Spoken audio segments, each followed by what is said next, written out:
Handshake. What did you make of their reaction? If someone is batting on 90 and the other one is batting on 85, don't they deserve 100?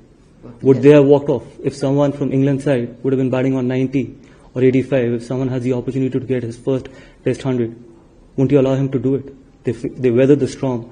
It's up to them. That is, if they want to play that way, that's up to them. I've got nothing more to say. I think both those guys deserved 100, and fortunately they got it.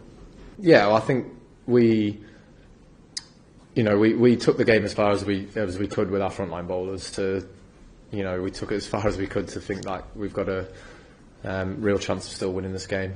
But as soon as it got to that point where it was the draw's inevitable here, I was never going to risk any of my frontline bowlers with the short turnaround that we have and the workload that we've got through this week and throughout the series as well.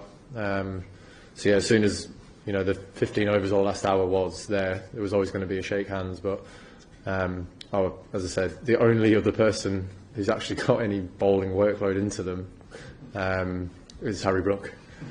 But I did have to tell him. I said, please don't do anything stupid. We spent a lot of time out in the field. Can't have you pulling aside or doing anything different. He's naturally going to be fatigued, even if you don't bowl. So I was just like, just get through this period. But yeah, I wasn't going to risk any of my proper bowling options in that situation when we knew what was going on. One question, please.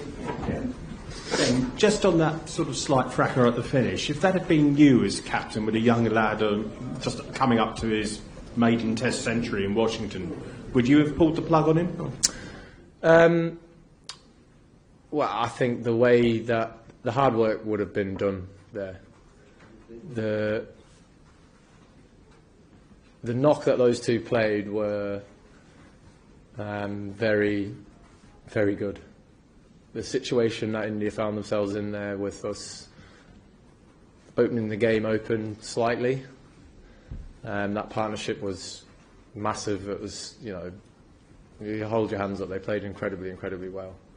And I don't think there would have been too much more satisfaction from walking off 100 not out, getting your team out of a tricky situation, than walking off at 80, 90 not out.